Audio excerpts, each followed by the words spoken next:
What's good, y'all? DB Skywalker here, This is where the fun begins. back with another video. And today, this is gonna be my favorite Star Wars movies ranked. Basically, I'm covering all the movies, even the Clone Wars animated movie. But before I get started, I'd like to give a special shout out to the people that follow me on Twitter and Instagram. From Twitter, it's Deku Skywalker. From Instagram, it's my bro Malik Wall. And shout out to Zach, Awesome Monkey. Whatever you going through, bro, just know if you watch this video, you can talk to me. We got your back, bro. Much love, support. Just whatever you going through, bro. I hope you get over it. I hope you get better. Love you, fam. But here we go. Number 12, Star Wars Episode 8, The Last Jedi. Now, this movie, and before I say this is just my opinion. I don't hate none of these movies. I love all the movies. I love Star Wars in general. But the reason it's at number 12 is, it's a good movie. I like Kylo Ren. I like Rey. But just like everybody else said, it's Luke. What they did to Luke, even though I understand what they was trying to do, I just feel like that's not how Luke Skywalker should be. Number 11, Rogue One. Okay. Pretty much everybody liked this movie. You got some people that like the whole movie, but everybody mainly liked this movie for that one scene, that one Darth Vader scene, and honestly, that's a good reason to like this movie. But from start to finish, this movie is good. Jyn Erso, whoever she's played by, shout out to her. She is gorgeous. But number 10, Rise of Skywalker. Now, everybody, I understand there was no plan. Palpatine wasn't supposed to come back. But I like it, man, because who does not like Palpatine? If you don't like Sheev, bruh, I don't know what's wrong with you. Everybody loves Palpatine. Did it fit in this movie? No. Did it fit in the stuff that they was going with? Also no. But I love the Force dyad between Rey and Kylo. I love what they was trying to do with Finn. It's still unexplained whether Finn was supposed to be Force sensitive, but I guess it was because John Boyega, the way he lashed out against Star Wars. But yeah. Number 9, Star Wars Episode 7, The Force Awakens. Now, I like this movie, but it feels like A New Hope in a way. And I like Rey. The fact that Han died, you got to understand, it's Han Solo and he died, but everybody gets on this movie because at the end that Rey beats Kylo. But come on, Rey was shot in the stomach with Chewie's bowcaster. He was already conflicted from killing his own dad. You got to give Kylo some slack there. Number 8, Star Wars: A Solo Story. Like I just said in the number 9, it's Han Solo. You get to see where he get his name from. You get to see the dice. You get to see Han Solo just be generally Han Solo, and you like it. You get to see Chewbacca. You get to see their relationship grow. You get to meet Lando. Calrissian Chronicles or Lando Chronicles? I forgot what it's called, but bro, that scene in the movie had me weak. Star Wars Episode 7, A New Hope. This the movie that started it all. I mean, Luke, you got old Ben Kenobi, you meet Han Solo for the very first time. Darth Vader. That's the guy. It's just, but to me, he's the guy because I'm an Anakin main. I'm an Anakin stan Anakin. I don't care. Star Wars Episode 6, The Phantom Menace. Now, this movie gets a lot of flack. Everybody says it's boring. I don't think the movie's boring. It's just really slow, and it takes a while to build into what it's going to. But I like it. Qui-Gon Jinn, he's underrated. You know what I'm saying? I don't see a lot of people talking about him. The people that do talk about him, you know, they respect him. He's not a great Jedi.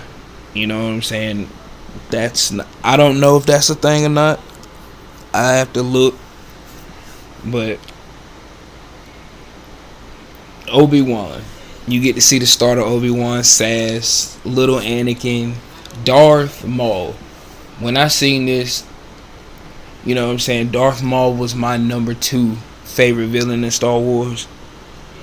But then as the series went on, you know what I'm saying, well, as we got the Clone Wars miniseries and stuff like that, the 2D and the 3D, that changed up a little bit. But number 5, Star Wars, the Clone Wars movie. This movie is also very underrated. This is, you know what I'm saying, the start of the Clone Wars. Well, I think this is like a couple months after the Battle of Geonosis. But you get to see Ahsoka. Even though when this movie came out, Ahsoka was not really that much of a really liked character, but you know what I'm saying, look at her now from where she was.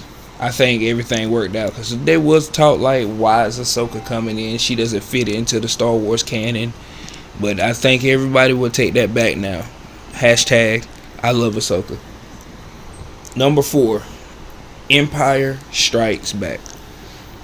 Now, hear me out on this, guy.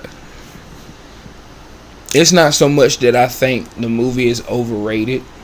I don't think it's overrated. But it's just, I like the movie. But if you watch the prequels first, Empire, that little twist where Darth Vader tells Luke he is his father, it doesn't really, it doesn't really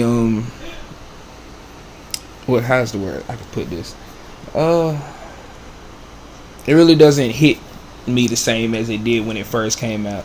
Now if I was alive when it first came out, and then that scene, he was like, what the villain's his father? Yeah, understandable. But the movie's great from start to finish. You know what I'm saying? You get to see Yoda in this movie. Oh, bruh, Yoda is the GOAT. Yoda is lovable, G. You know what I'm saying? Him, R2. You know what I'm saying? Chewie. But for me, like I said, this is a good movie. It's just a little bit overrated. Just a little bit. Just a tad. Just a tad. Number 3, Star Wars Episode 2, Attack of the Clones. Now, this movie gets a lot of shit. For what? I don't know. But come on, guys. Really? You say this movie uses too much CGI. Are you serious, bro?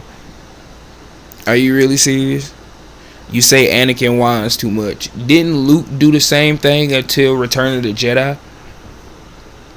Like, in 4 and 5, Luke was just whining all over the place, you know what I'm saying?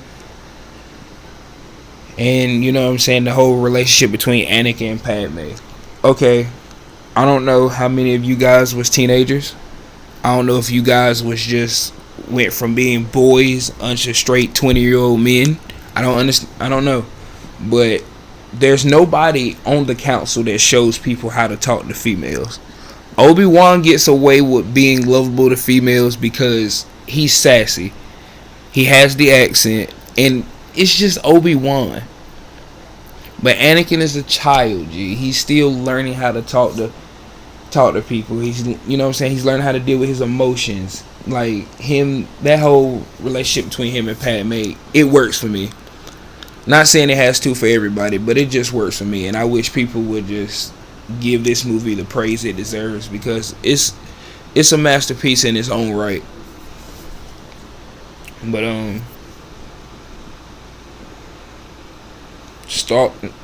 number 2, Star Wars Episode 6, Return of the Jedi. This movie right here, if Revenge of the Sith wasn't created, this will have the best ending to all of Star Wars, G. This movie right here, you know what I'm saying? You get to see Luke, how much Luke has progressed in his Jedi training. When he started off, he chokes the 2 guards, like, bro, that had me hyped. Like, you get to see him dressing all black. You get to see his green lightsaber. They rescue Han. You know, the whole scene with him and Vader. Vader's conflicted. Vader, you know what I'm saying? That whole, bro, I'm telling you, this movie, it's in my number 2, and it deserves to be here, because only one movie can top it. It's the best movie, the greatest movie of all time in Star Wars, in my opinion. Let me stress this again, in my opinion. But number 1 movie, in my opinion, of Star Wars of all time, Star Wars Episode 3, Revenge of the Sith. This movie, it's it. This movie is George Lucas's baby. I know Star Wars is his children too, but this movie specifically, George made this movie with love, G. I love this movie from start to finish. One of the best opening scenes where you see the battle over Coruscant. You see Anakin and Obi-Wan, you know what I'm saying, how their relationship done develop over the years. And for you fucktards that's saying this movie does not show Anakin's progression to the dark side, the entire movie leads up to it. But I'm not gonna get into that. I got my own special little rant video for you prequel haters out there. But you get to see how Anakin has evolved, you know what I'm saying? You see the scar over his face that wasn't there in Episode 2. To show how much he's done grew up in the times of war and everything else like that. You see that battle at the freaking end between him and Obi-Wan. My God. There's nothing better. There's not another battle in Star Wars better than that one. That fight from start to finish, and you got some people out here saying the battle was too long, or Anakin shouldn't have been talking in the dialogue. He should have been a stone cold killer or a Terminator. Bullshit. This movie is great, man. This movie is great. I love this movie. And yeah, man. So those are my favorite Star Wars movies, ranked from 12 to 1 or 1 to 12, whatever. Hope y'all have a good day, man. Like, subscribe, turn on notifications, and may the force be with y'all forever, always. Thank you. Love you guys. Peace.